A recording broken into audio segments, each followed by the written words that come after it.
देश को आज़ाद हुए 74 साल हो गए हैं, लेकिन ग्राम पंचायत सिगनिया में जो टूटी फूटी सड़कें हैं वह आज भी वैसी की वैसी है। भरतपुर जिले की पंचायत समिति बयाना ग्राम पंचायत सिगनिया के सरपंच श्रीमती संजू गुजर, जिनके सरपंच प्रतिनिधि लाखन सिंह गुजर व ग्रामीणों ने आरपीडी न्यूज टीम को बताया कि हमारी पंचायत में सड़क निर्माण व पेयजल की मुख्य समस्या है। हमारी सरकार से मांग रहेगी कि जल्द से जल्द इन समस्याओं का समाधान किया जाए। तो आइए जानते हैं बीरबल कड़वा के साथ विशेष बातचीत में समाज सेवी लाखन गुजर व ग्रामीणों के अपनी पंचायत के प्रति विचारों को।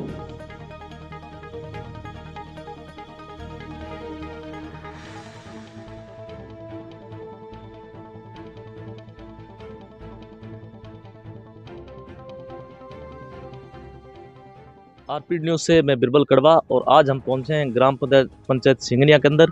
यहाँ से जो समाज सेवी है सरपंच प्रतिनिधि लाखन सिंह गुजर वो हमारे साथ हैं। उनसे विशेष रूबरू होने जा रहे हैं कि पंचायत की समस्याएं क्या है और क्या एजेंडे हैं, क्या मुद्दे हैं, किन मुद्दों को लेकर चुनाव मैदान में आए थे और एक वर्ष बीत गया है, पंचायत में किस प्रकार से कार्य चल रहे हैं। तो विशेष बातचीत सरपंच महोदय से। नमस्कार सरपंच साहब। नमस्कार। पूरा परिचय सरपंच साहब। मैं लाखन सिंह गुर्जर, जी सरपंच प्रतिनिधि ग्राम पंचायत सिगनिया। जी इसके बारे में, समस्या के बारे में हमारे यहाँ बिल्कुल तो बिल्कुल सभी क्षेत्रवासियों को मैं बधाई, सबसे पहले बधाई देता हूँ सभी क्षेत्रवासियों। बहुत अच्छी बात बताई। सबसे पहले नववर्ष आ रहा है, अब तो अपने ग्राम पंचायत अपने जो क्षेत्र के अंदर है समस्त जो लोग हैं उनको सबसे पहले बधाई दे रहे हैं। तो बातचीत करते हैं सरपंच साहब पंचायत के मुद्दों की। सरपंच साहब, सरपंच बनने के बाद में क्या विकास कार्य हुए, क्या कमियां रही? क्योंकि वैसे तो कोरोना काल से पंचायतें काफ़ी पीड़ित है, प्रभावित है, विकास कार्य काफ़ी अवरुद्ध है, क्या कहना चाहेंगे? इसके बारे में पानी के लिए सबसे पहले मैं तो ये पानी की समस्या मिटाना चाहता हूँ। जी और अपनी ये लाइट, सड़क, इसके बारे में। जी और कुल मिला के एजेंडे सरपंच साहब काफ़ी एजेंडे हैं, काफ़ी मुद्दे हैं।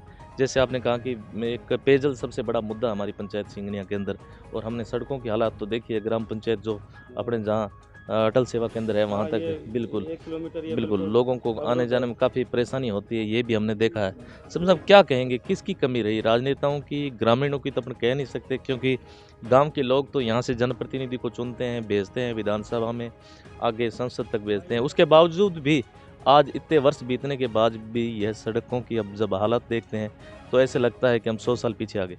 बिल्कुल ये 1 किलोमीटर ये रास्ता है ना, इसके बारे में वैसे तो चल रहा है इसके बारे में, पर लेकिन और ऐजा 1 किलोमीटर सड़क बने हमारी।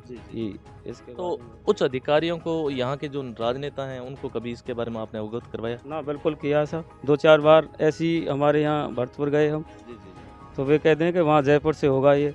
तो प्रयास मिला के आश्वासन मिला, लेकिन उसका कोई समाधान नहीं हुआ। कोई समाधान नहीं हुआ अब तक। तो क्या कहना चाहेंगे, अब क्या सरकार से मांग और आशा रखते हैं एक बार फिर मीडिया के माध्यम से? ये हमारा था सबसे पहले ये रास्ता है 1 किलोमीटर 1.5 किलोमीटर जो है ये बनना चाहिए सबसे पहले। इसके अलावा बात करते हैं लखन सिंह जी अपने क्षेत्र में विशेष तौर से शिक्षा, क्योंकि शिक्षा के बिना जीवन है वो अधूरा है। तो शिक्षा को लेकर वर्तमान में अपने पंचायत में किस प्रकार की व्यवस्थाएं हैं और किस प्रकार की कमियां हैं, और सरकार से क्या अनुरोध करना चाहेंगे? शिक्षा के बारे में तो यही है, ज़्यादातर टीचरों की थोड़ी 1-2 टीचर की कमी है, तो व्यवस्था होनी चाहिए इसकी।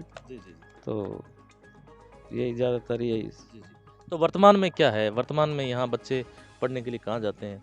नहीं, हमारे यहाँ 12वीं तक स्कूल है। तो यहीं आते हैं अधिकतर बच्चे। बात करते हैं लखन सिंह जी विशेष तौर से बालिका शिक्षा को लेके कहीं न कहीं कमियां रह जाती है। अपने इस क्षेत्र की बात करें या अपने पूरे राजस्थान कहीं की, क्योंकि बालिकाओं को विशेष तौर से घर के अंदर ही रखा जाता है, अपनी आज भी वही सोच है।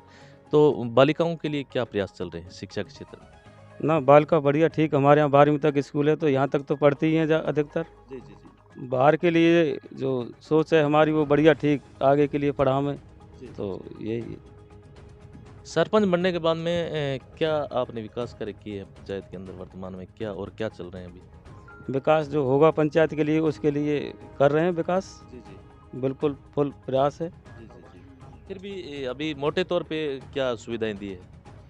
ये एनीकट हैं, 2-3 एनीकट बनवाए, और ये हमारे ये इंटरलॉकिंग है वो चल ही रहा है। शमशान है, 2-3 शमशान बनवा दी। और हर चीज़ की सब वो समस्या होगी उसका हल होगा। कुल मिला के जो समस्या हैं, जो जो इनको मेजर समस्या लग रही है, उसी के अनुरूप हैं, वो कार्य करवा रहे हैं। साथ ही हमारे साथ बुजुर्ग भी बैठे हैं, देखो हुक्का खींच रहे, उनसे बातचीत करते हैं, उनसे भी रूबरू होते हैं कि ये इतने सालों से यहाँ पे है, तो उनसे इनके क्या एजेंडे हैं। राम राम ताऊ जी।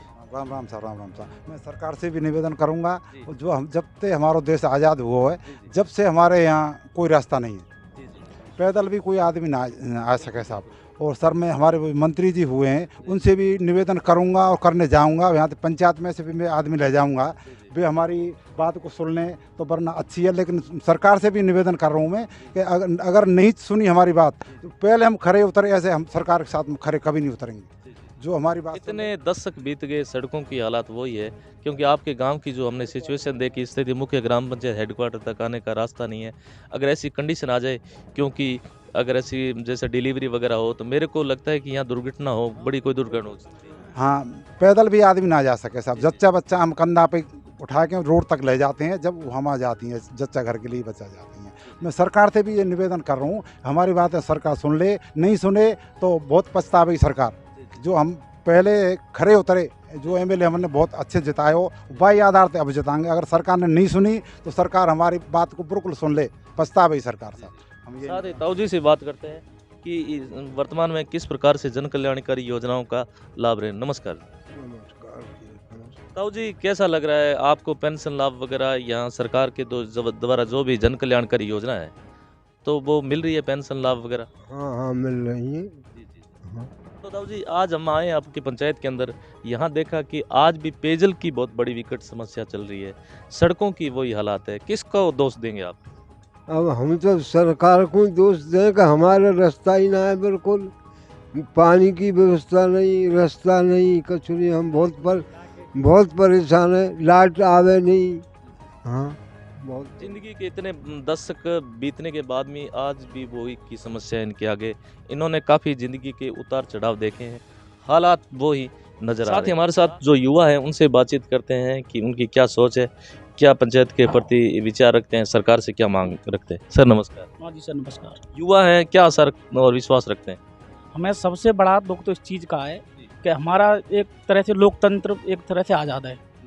जब यहाँ चुनाव होते हैं तो यहाँ जो भी आते हैं, वोट मांगने आते हैं, सभी प्रतिनिधि आते हैं, एमएलए का चुनाव हो, सांसद का हो, तो सभी बड़े यहाँ वादे करते हैं कि हम आएंगे, सड़क बनवाएंगे, स्कूल भी खुलवाएंगे, आगे प्रमोशन भी दिलाएंगे। अब हमें इस चीज़ का बहुत बड़ा दुख है कि यहाँ से अभी आप भी आए होंगे, 1-1.5 किलोमीटर का रास्ता है, हमारे यहाँ स्वास्थ्य केंद्र भी है और हमारे यहाँ 12वीं तक स्कूल भी है और यहाँ पर अटल सेवा केंद्र भी है। यहाँ पर जो भी वो है, ये हेडक्वार्टर है, यहाँ पर वोटिंग भी यहाँ होती है, ग्राम पंचायत मुख्यालय है, पर यहाँ पर 1.5 किलोमीटर का रास्ता नहीं बन पा रहा है। आज भरतपुर में भी आप देख रहे हैं, हमारे लिए 3 कैबिनेट मंत्री भी हैं, राज्य मंत्री भी हैं, PWD विभाग भी है, पर फिर भी ये नहीं हो पा रहा है। पता नहीं क्या हो रहा है। जब आते हैं और वहाँ से यहाँ तक जैसे बच्चे पढ़ने आते हैं, बच्चियाँ भी आती हैं, इतना रास्ता ख़राब है, इसमें उनको भी बहुत बड़ा दुख होता है। अभी हमें भी शर्म की महसूस होती है इस चीज़ से, भाई बैकवर्ड एरिया, इसमें सड़क भी नहीं है, तो बच्ची भी आने में थोड़ी सी वो होती हैं आने के लिए। हालांकि इस क्षेत्र की बात करें तो यहाँ खनिज संपदा के मामले में विशेष तौर से जो वर्तमान में राम मंदिर निर्माण के लिए जो यहाँ से पत्थर जा रहा है, वो लगभग 100% यहाँ का पत्थर जा रहा है। उसके बावजूद भी यहाँ की हालत है वो काफ़ी पिछड़ी हुई है, बिल्कुल हालत नाजुक है। तो युवा भी आक्रोश में है। तो क्या सरकार से मांग करते हैं? आप कहाँ तक पढ़े लिखे हैं? सर मैं तो सीनियर हूँ, बाकी मेरी तो अभी बस यही है, सभी से हाथ जोड़े निवेदन है कि ये सड़क बन जाए। सबसे पहले सड़क और जल संसाधन का भी होना चाहिए।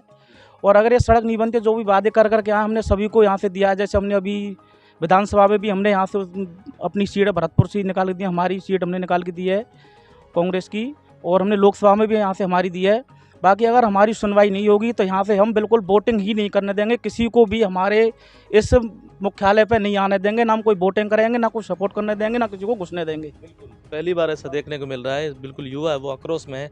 उनका कहना है कि अगर हमारे यहाँ समस्या का समाधान नहीं होता तो हम नेक्स्ट बार, अब की बार यह जो वोटिंग है उसका बिल्कुल बहिष्कार करेंगे, क्योंकि यहाँ सड़कों की समस्या भी ज्यों की त्यों है और पेयजल एक बहुत बड़ा विकट का मुद्दा है। देखते हैं आने वाले समय में यहाँ पंचायत में भी कितना क्या विकास करवा पाते हैं। साथ ही कुछ इन भाई साहब का कहना। मैं यह निवेदन करूं सर, यहाँ अलॉटमेंट है रहे हमारे खनिज विभाग में, जो बड़े बड़े पेटर्न वाले नेता हैं वे ऊपर तो ऊपर करा रहे हैं, गरीब लोगों के पल्ले में तो कोई अलॉटमेंट पन्ना रहो।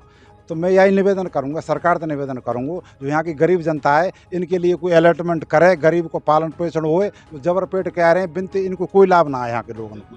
हाँ। क्योंकि यह जगह है, ज़मीन है, इनकी है। सबसे पहली बात तो कहने में तो कुछ भी कहे, सरकार अपने अधिकार सौंपती है, थोपती है कुल मिला के, क्योंकि यहाँ खनिज है, संपदा है, यहाँ मार्बल निकलता है, पत्थर निकलता है बेशकीमती, लेकिन उसका फ़ायदा यहाँ के लोगों को नहीं मिल पाता। इसके बावजूद यहाँ और ज़्यादा समस्या आती है, क्योंकि ब्लास्टिंग वगैरह करते हैं तो यहाँ के घरों में भी दरारें आती हैं, यहाँ के लोगों के स्वास्थ्य पे भी प्रभाव पड़ता है। उसके बावजूद भी मतलब यहाँ के जो लोकल हैं, यहाँ के स्थायी नागरिक हैं, उनको किसी प्रकार की सहायता नहीं मिलती है। सरपंच साहब से बात करते हैं। सरपंच साहब, कभी इस मुद्दे को लेके आप उस संबंधित विभाग से मिले?